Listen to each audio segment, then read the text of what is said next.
Hello అండి, నేను మీ సులేఖ. నేను చెప్పినట్టుగానే మనం విక్రమాదిత్య కథలు తెలుసుకుంటున్నాము. విక్రమాదిత్య తండ్రి పేరు చంద్రవర్ణుడు. చంద్రవర్ణుడు నందీపురం అనే పట్టణంలో ఉండేవారంట. ఆయన సదాచార పరాయణుడు, సకల విద్యలు నేర్చుకున్నాడు. అయినా కూడా ఇంకా ఎన్నో విద్యలు నేర్చుకోవాలని తనకి దాహార్తంట. దానికోసం అతని పట్టణాన్ని వదిలి అరణ్యం వైపు పయనించడం మొదలుపెట్టాడు. అతడు నడిచి నడిచి అలసిపోయిన తర్వాత ఒక విశాలమైన వండి వృక్షం కనిపించిందంట. దాని నీడ విశ్రమించడానికి పడుకున్నాడంట. దానిపైన బ్రహ్మరాక్షసుడు ఒకడు ఎన్నో సంవత్సరాలుగా తపమాచరిస్తూ సద్గుణుడై నివసిస్తున్నాడంట. కింద పడుకుని ఉన్న చంద్రవర్ణుని చూసి ఇతడెవడో సద్బ్రాహ్మణుల్లాగున్నాడు. ఒకసారి నిద్రలేచిన తర్వాత నా వంతు కావాల్సిన సాయం అతనికి నేను చేయాలి అని చెప్పి ఆ బ్రహ్మరాక్షసుడు అనుకున్నాడు. చంద్రవర్ణుడు కళ్ళు తెరిచేసరికి బ్రహ్మరాక్షసుడిని చూసి భయపడి గజగజ ఉనికిపోయాడంట. అతడి భయాన్ని గ్రహించిన బ్రహ్మరాక్షసుడు, నాయన నన్ను చూసి భయపడవద్దు, నేను నిన్నేం చెయ్యను, నువ్వు ఎవరో తెలుసుకోవాలని కుతూహలంగా ఉంది అని అడిగినప్పుడు చంద్రవర్ణుడు తనకి కావాల్సిన విద్య గురించి ఇంకా చాలా చెప్పాడంట. అప్పుడు బ్రహ్మరాక్షసుడు ఏమంటాడంటే, నేను నీకు కావాల్సిన ఎన్నో విద్యల్ని నేను నీకు బోధిస్తాను, కానీ నువ్వు నా కోసం ఒకటి చేయాలి అని చెప్పి అడిగాడంట. నీకు విద్య నేర్పించడం మొదలుపెట్టిన తర్వాత 6 నెలల పాటు నువ్వు నిద్రాహారాలు మాని కేవలం నేను చెప్పే విద్య మీదే కాన్సన్ట్రేట్ చేయాలి, అప్పుడే నేను నీకు విద్య నేర్పించగలుగుతాను అని చెప్పి బ్రహ్మరాక్షసుడు షరతు పెట్టాడు. 6 నెలలు నేను నిద్రాహారాలు మాని ఎలా ఉండగలుగుతానో, అది మానవులకు అతీతం కదా అని అడిగినప్పుడు బ్రహ్మరాక్షసుడు, ముందుగా నేను నీకు ఒక మంత్రాన్ని ఉపదేశిస్తాను, ఆ మంత్రం ద్వారా నీకు నిద్ర కానీ ఆకలి కానీ వేదు, దాని వలన నువ్వు విద్య చక్కగా నేర్చుకోగలుగుతావు అని చెప్తాడు. చెప్పిన తర్వాత అన్న ప్రకారము ఒకరోజు పొద్దున్న స్నానమాచరించిన తర్వాత చంద్రవర్ణుడు ఆ బ్రహ్మరాక్షసుడి దగ్గరికి వచ్చిన తర్వాత ముందుగా మంత్రాన్ని అతనికి ఉపదేశించిన తర్వాత నిద్రాహారాలు ఏమీ రాకుండా అతడికి ఉంటాయంట. శ్రద్ధగా బ్రహ్మరాక్షసుడు చెప్పిన కథలు మొత్తము, అతని చెప్పిన విద్యను మొత్తం తాళపత్రాలలో రాసుకోవడం బిగినపెట్టాడు. చిన్నగా 6 నెలలు ముగిసిపోయాయి. అతనికి మొత్తం విద్యనంతా, తన దగ్గర ఉన్న విద్యను మొత్తం దానికి దానం చేసేసిన తర్వాత రాక్షసుడు ఒక సుందరమైన మనిషి రూపానికి వస్తాడంట. చంద్రవర్ణుడు ఆశ్చర్యపోతే అప్పుడు రాక్షసుడు చెప్తాడు, ఎన్నో జన్మల నుంచి ఈ రూపంలో నివసిస్తున్నాను, నీ వంటి వారికి నాకు తెలిసిన విద్యను దారపోసిన కారణంగా ఈ పుణ్యాన్ని నేను పొందాను, అనుగ్రహించింది దేవి నన్ను అని చెప్పిన తర్వాత బ్రహ్మరాక్షసుడు, ఇంక నువ్వు నీ రాజ్యానికి వెళ్ళి సకల సుగుణావతి అయిన కన్యని వివాహమాడి పుత్ర సంపదతో హాయిగా ఉండు అని చెప్పి ఆశీర్వదించి బ్రహ్మరాక్షసుడు మాయమైపోయాడు. బ్రహ్మరాక్షసుడు వెళ్ళిపోగానే అప్పుడు ఇంకా చంద్రవర్ణుడు అప్పటికి 6 నెలల నుంచి ప్రకృతికి అతీతంగా ఒక మంత్రోచ్చారణతో నిద్రాహారాలు మాని ఉన్నాడు కదండి. అతను నడుస్తూ నడుస్తూ అతనికి తెలియకుండానే అక్కడ ఒక గృహం కనపడితే ఆ గృహంలోకి వెళ్ళిపోయి నిద్రించేశాడంట. బయటకు చూడడానికి బ్రాహ్మణుడి గృహంలాగే ఉంది కదా అని వెళ్ళి నిద్రించాడంట. కానీ అతడు వెళ్ళిన గృహం ఒక వేశ్యది. ఎంతో అందంగా నిద్రపోతున్న చంద్రవర్ణుని చూసి అలంకారవల్లి ఆకర్షితురాలైందంట. అతనిని వివాహం చేసుకుందామని చెప్పి అనుకుంటుంది.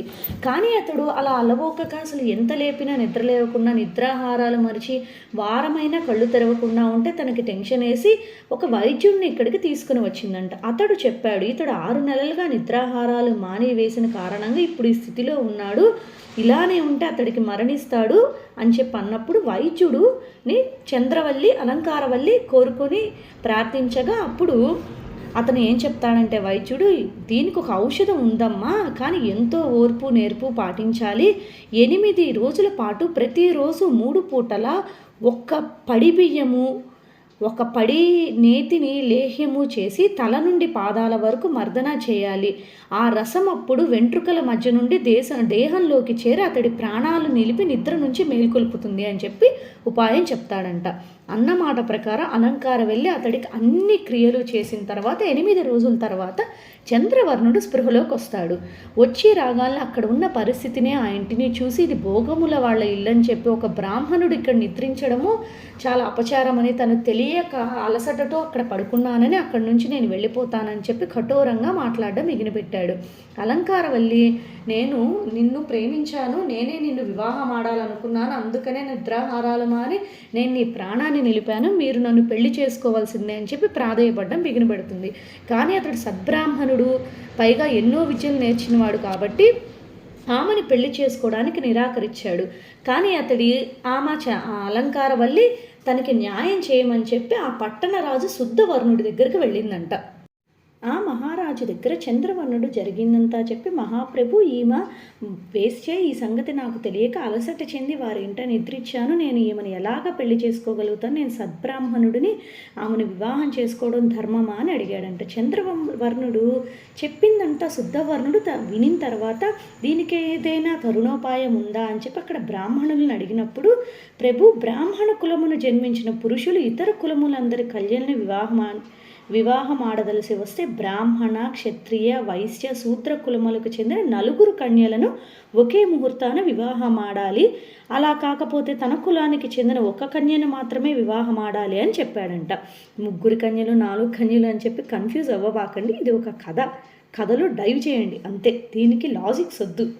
పండితులు చెప్పినట్టుగా విన్న శుద్ధవర్ణుడు ఒక సుముహూర్తం చూసి తన అభిష్టాన్ని తెలియజేసి, ఒకానొక సుముహూర్తాన తన కుమార్తెను, వైశ్యులోత్తముడైన సోమశేఖరుడు కుమార్తెను, పురోహితుడు కుమార్తెను, తర్వాత అలంకారవల్లిని ఇతనికిచ్చి అంగరంగ వైభవంగా జరిపించేశాడు వివాహము. చంద్రవర్ణుడు తన 4 భార్యలతో ఆ నగరంలో సుఖ సంతోషాలతో అనుభవిస్తూ ఉన్నాడు. కొద్ది రోజుల తర్వాత 4 భార్యలు గర్భవతులయ్యారు. ఆ తర్వాత 4 కన్యలు ముత్తులు మూటగట్టే 4 పుత్రులకు జన్మనిచ్చారు. వారిలో క్షత్రియ కన్య చిత్రరేఖ పుత్రుడే విక్రమాదిత్యుడు, వైశ్యామని కోమలాంగి పుత్రుడు బట్టి. ఇప్పుడు అర్థమైందా? బట్టి వేరు, విక్రమార్కుడు వేడు. బ్రాహ్మణ శ్రీ కన్యాణి పుత్రుడు పల్లవర్షి, వేశ్య కన్య అలంకారవల్లి పుత్రుడు భర్తృహరి అని నామకరణం చేశారు. సకల విద్యలతో వీళ్ళ 4 విద్యను అభ్యసిస్తూ ఉన్న సమయంలో శుద్ధవర్ణుడికి అంత్యకాలం సమీపించి తన అల్లుడు చంద్రవర్ణుడికి పట్టాభిషేకం జరిపించాడు. తర్వాత రాజ్యభారాన్ని మొత్తం చంద్రవర్ణుడు తన భుజాల మీద వేసుకుని ఎంతో బాగా రాజ్యాన్ని పరిపాలిస్తూ వచ్చాడు. ఆ సమయంలో చంద్రవర్ణుడికి కూడా అంటే ఇంకా పెద్దవాడైపోతున్నాడు కూడా, తను కూడా అంత్యకాలం సమీపించింది అని చెప్పి తన 4 కుమారుల్ని పిలిపించి, నాయన్లారా, నేను మీ తల్లులు వివాహమాడుటకు భర్తృహరి తల్లే ప్రధాన కారణము. ఆ కారణంగా ఆమె నాకు మొదటి భార్య కిందనే భావిస్తున్నాను. ధర్మంగా మొదటి భార్య పుత్రుడే రాజ్యాధికారాన్ని చేపట్టాలి కనుక మీరు నా మాటను మన్నించి మీ తమ్ముడికి పట్టాభిషిక్తుడిని చేసి మీ 3 అతడికి సహాయంగా ఉండవలసిందని నా ఆకాంక్ష అన్నాడు. కానీ చంద్రవర్ణుడి మనసులో ఒక ఆందోళన రగులుతూ ఉంది. ఎందుకంటే అలంకారవల్లి ఒక వేశ్య, అతని కుమారుడు రాజ్యపాలనకు అప్పగించిన తన కుమారులందరూ రాజ్యాన్ని పరిపాలించడం తనకి ఇష్టం లేదు. ఎక్కడో ఆ సందేహం అతనిలోనే అలాగే ఉంది. కానీ ఆ విషయాన్ని గమనించిన భర్తృహరి తండ్రికి ఒక మాట ఇస్తాడంట. నాన్న, మీరు బాధపడద్దు, చింతించద్దు. నేను వివాహం చేసుకున్నా కూడా నేను ఎటువంటి సంతానాన్ని కనను. తర్వాత మన రాజ్యాన్ని మన తమ్ముళ్ళకే నేను రాజ్యాధికారాన్ని ఇస్తాను, మీరు బాధపడద్దు ఈ చివరి స్టేజ్లో అని చెప్పి మాట ఇస్తాడంట. మాట ఇచ్చిన ప్రకారమే అతడు ఎంతమంది భార్యల్ని పెళ్లి చేసుకున్నా కూడా భార్యల్ని ప్రేమించాడే కానీ బిడ్డల్ని మాత్రం కనలేదు. 101 భార్యను పెళ్లి చేసుకొని ఆనందంగా ఉన్న సమయంలో అతనికి పెద్ద భార్య అంటే వెళ్ళమాలిన ప్రేమ అంట.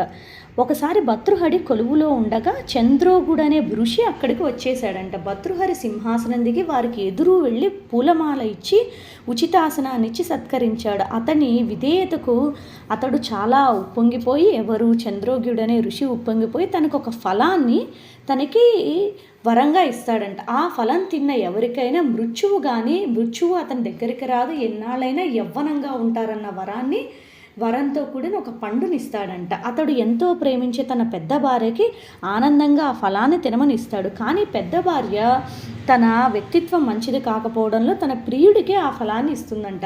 ఆ ప్రియుడు తన ఇంకొక ప్రియురాలికి ఆ పండుని ఇస్తాడంట తినమని చెప్పి. అలా వెళ్తూ ఉండగా ఆ పండు మళ్ళీ తిరిగి భర్తృహరి కళ్ళబడుతుంది. భర్తృహరికి చాలా కోపం వచ్చి తన భార్య దగ్గరికి వెళ్ళి తన భార్య చేసిన పనికి చింతించి అతని 101 భార్యల్ని వదిలేసేసి తన సన్యాసం తీసుకోవడానికి అడవులకి వెళ్ళిపోవడానికి నిశ్చయించుకుంటాడంట. తన 4 అన్నదమ్ముల్లో కల్లా అతడికి విక్రమాదిత్యుడు అంటే చాలా ఇష్టము. విక్రమాదిత్యుడు నేర్పరి అని చెప్పి అతనికి తెలుసు.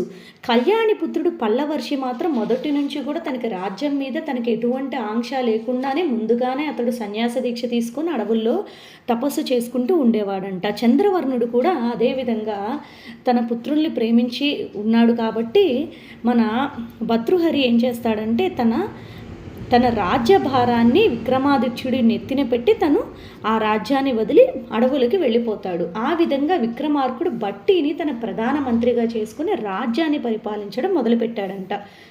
విక్రమాదిత్యుడు బట్టి జనరంజకంగా పాలన కొనసాగిస్తున్న సమయంలో కొద్ది రోజులకు ఒకనాడు విక్రమాదిత్యుడు బట్టిని పిలిచి, సోదరా, మనం ఈ చిన్న రాజ్యంనే పరిపాలిస్తున్నాము, మనకంటూ అపరిమితమైన అనన్య సామాన్యమైన సౌర పరాక్రమాలను ఈ విధంగా వ్యర్థపరచడం ఎందుకు, ఏ విధంగానూ నాకు మనస్కరించడం లేదు, అందుచేత మనము దండయాత్ర చేసి బలవంతులైన రాజులను ఓడించి మన చిన్న రాజ్యాన్ని మరింతంగా పెద్దగా మార్చుకుందాము అంటాడంట. అనిన తర్వాత బట్టి విక్రమాదిత్యుడు మనసులో ఉన్న మాటని ఎప్పుడూ కాదనడు. ఇద్దరు మనసులు ఒక్కటే కాబట్టి బట్టి ఒప్పుకుంటాడు. బట్టి మాటలకు సంతోషించిన విక్రమాదిత్యుడు తక్షణమే సర్వసైన్యాన్ని సిద్ధపరిచి వివిధ రాజ్యాల మీద తండెత్తి తమ అమేయమైన బల పరాక్రమాలు, యుద్ధ విద్యలతో, ప్రావీణ్యంతో మిగిలిన రాజ్యాలను ఓడించి తన రాజ్యంలో కలుపుకొని ఒక పెద్ద రాజ్యంగా చేసుకుంటారు వాళ్ళ రాజ్యాన్ని. విక్రమాదిత్యుడు అంటాడు, సోదరా, ఇన్ని రాజ్యాలను జయించిన మనకు ఒక పెద్ద రాజధాని నిర్మాణం కావాలి. ఆ రాజధానికి నిర్మించడానికి విశాలమైన ప్రదేశాన్ని నీవే అన్వేషించు అని చెప్పి విక్రమాదిత్యుడు బట్టికి ఒక ఆజ్ఞని విధిస్తాడు.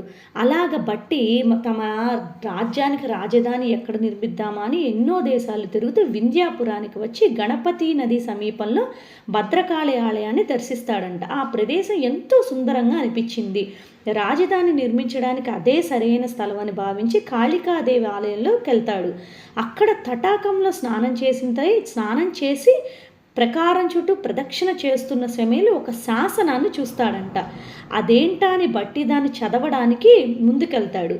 బ్రాహ్మణ, క్షత్రియ, వైశ్య, శూద్రులు ఈ 4 జాతులలో ఎవరైనా సరే ఇక్కడికి వచ్చి తటాకములో స్నానమాచరించి ఇక్కడ నుంచి వ్రతవృక్షంపై కట్టబడి ఉన్న 7 ఉంట్లను ఒక్కటిగా, అంటే 7 ఉట్టిలను ఒక్కటిగా నిలుపుకొని ఒక్క వేటున వాడి తెగ నరికి అందులో కేచమనే మార్గము నెసగి కోనేటి మధ్యనున్న శక్తి ఆయుధంపై తలక్రిందులుగా వచ్చిన వారికి ఆ దేవి ప్రత్యక్షమవుతుంది, వారి కోరికలు అనుగ్రహిస్తుంది అని చెప్పే ఒక శాసనము దాని మీద రాసుండడాన్ని చూసి బట్టి వెంటనే రాజ్యానికి వెళ్ళి విక్రమాదిత్యుడికి ఈ శాసనం గురించి చెప్తాడు.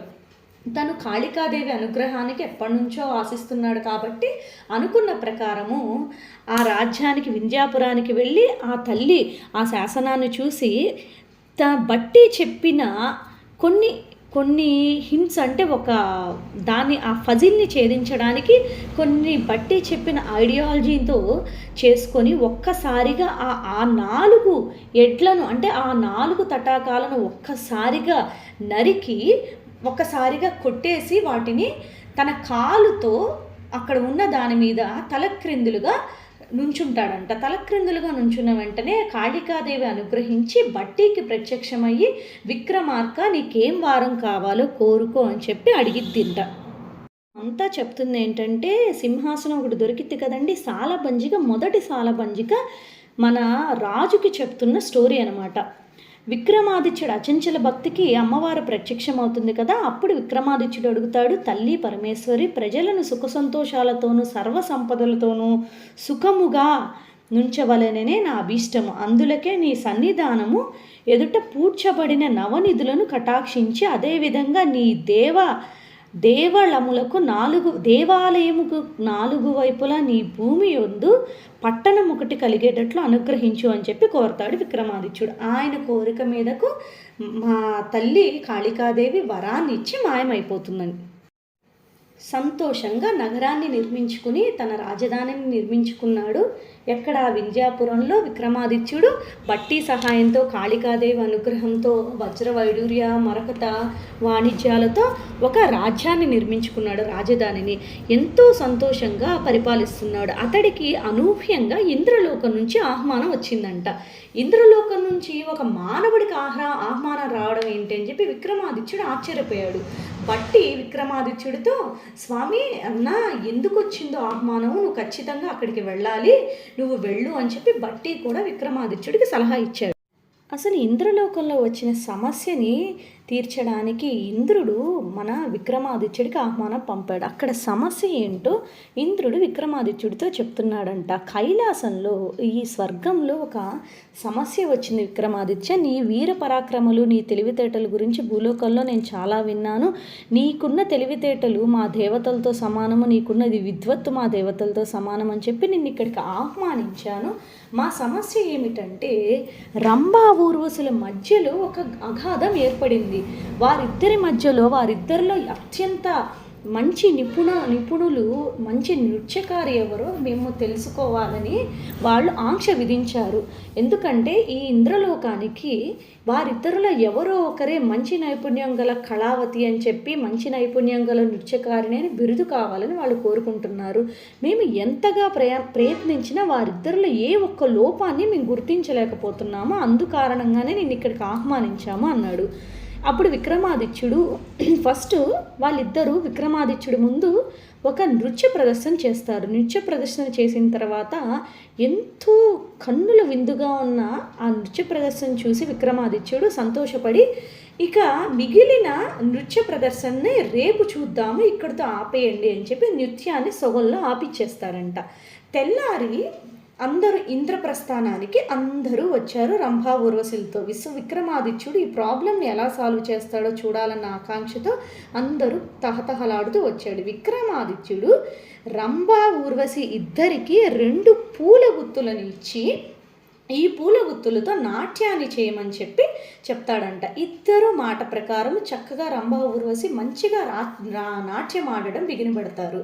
కానీ రంభా ఊర్వశి మధ్యలో ఆ పూలదుంది కదా చెండుని పట్టుకుని క్యారీ చేసి డ్యాన్స్ చేసే విధానంలో ఇద్దరు, ఒక ఊర్వశి ఏమో సున్నితంగా ఆ పువ్వుల్ని పట్టుకుంటుందంట. రంభ ఏమో దాన్ని హార్డ్గా పట్టుకొని గట్టిగా నలుపుతుందంట. నాట్యం అయిపోయిన తర్వాత వీరిద్దరిలో అపూర్వమైన నృత్యకర్త ఊర్వశి అని చెప్పి విక్రమాదిత్యుడు ప్రకటిస్తాడు. దేని పరంగా ఈ నిర్ణయం తీసుకున్నారు అని చెప్పినప్పుడు ఒక నృత్యకారునికి సున్నితత్వం కూడా ఉండాలి.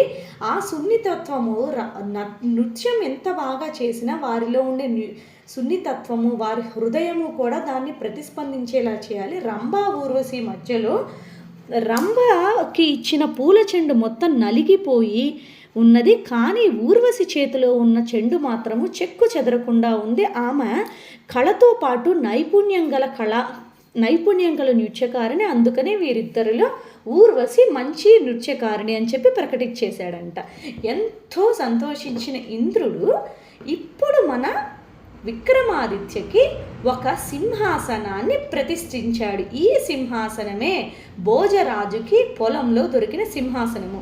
ఆ సింహాసనాన్ని ఇంద్రుడు తన ఇంద్రలోకం నుంచి మనుషుల ద్వారా రంగరంగ వైభవంగా విక్రమాదిత్యుడికి ఇచ్చి భూలోకానికి పంపిస్తాడంట. ఇంద్రప్రస్థానం నుండి వచ్చిన తర్వాత విక్రమాదిత్యుడు బట్టీకి అక్కడ జరిగింది మొత్తం తూచా కూడా తప్పకుండా మొత్తాన్ని బట్టీతో చెప్పిన తర్వాత ఇంద్రుడు తనకి ఇచ్చిన సింహాసనంతో పాటు 1000 సంవత్సరాల పాటు సుదీర్ఘ పరిపాలన చేస్తావు, నీకు మరణం నీ చెంతకు రాదు అని చెప్పి ఇచ్చిన వరాన్ని కూడా చెప్తాడు.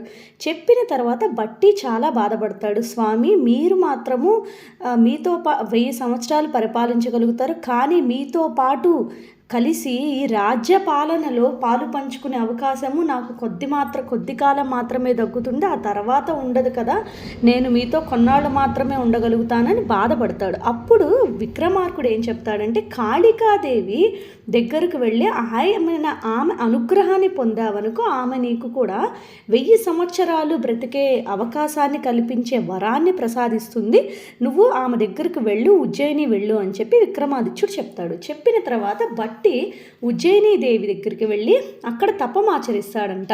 తపమాచరించిన తర్వాత అమ్మవారు ప్రత్యక్షమై వరం కోరుకోమని అడిగిద్ది. తల్లి, నీకు తెలియందేముంది, నేను విక్రమాదిత్యుడికి అపారమైన భక్తి గలవాడిని, నా అన్నయ్యతో కలిసి 1000 సంవత్సరాల పాటు నేను రాజ్య పరిపాలన చేయాలి అన్న వరాన్ని నేను నీ దగ్గర కోరుకుంటున్నాను, అందుకని నాకు కూడా 1000 సంవత్సరాలు బ్రతికే అవకాశాన్ని కలిగించే వరాన్ని ఇవ్వు అని అడిగినప్పుడు తల్లి అది ఎటువంటి పరిస్థితుల్లోనూ జరగదు, ఆ వరాన్ని నేను ప్రసాదించడం అది ప్రకృతి విరుద్ధము అంటది. తల్లి ఎలాగైనా నువ్వు నాకు ఆ వరాన్ని ప్రసాదించాలి అని చెప్పి మరలా తపస్సులో నిమగ్నమైపోతాడంట. తన తపస్సుకు మెచ్చిన భద్రకాళి ఒక వరాన్ని ఇస్తాను, కాకపోతే నువ్వు నీ మహారాజు తలను తెంచి నా కాళ్ళ దగ్గరికి తీసుకొని రావాలి, అప్పుడు నేను నీకు 1000 సంవత్సరాలు కాదు 2000 సంవత్సరాలు బ్రతకగలే వరాన్ని ప్రసాదిస్తాను అని చెప్పి అని షరతు పెడుతుంది. సబ్స్క్రైబ్ చేస్తున్నారు కదండి. అప్పుడు విక్రమాదిత్యుడు దగ్గరికి వెళ్ళిన బట్టి చెప్పిన వెంటనే తన తలని తీసుకోమని చెప్పి బట్టికి చెప్తాడు. బట్టి విక్రమాదిత్యుడి తలని తెంపి భద్రకాళి కాళ్ళ ముందు ఉంచిన తర్వాత నీవు 2000 సంవత్సరాల పాటు ఏ మరణం నీ చెంతకి రాకుండా చక్కగా రాజ్యపాలన చేస్తావు అని చెప్పి వరాన్ని ఇస్తే బట్టి నవ్వి, తల్లి ఇది నిజంగా జరుగుతుందా, నీ వరం నెరవేరుతుందా అని అడిగిద్ది.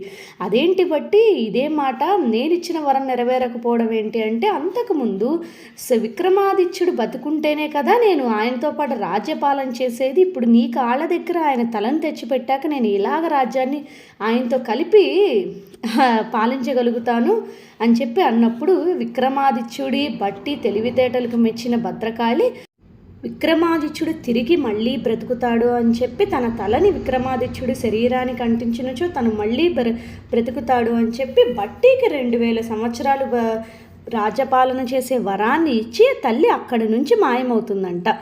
కథ నచ్చింది కదండి. ఇది మొదటి సాలబంజిక మన భోజరాజుకు చెప్పిన కథ.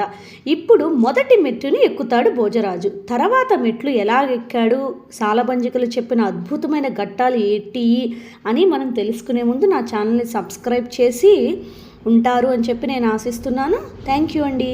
బాయ్.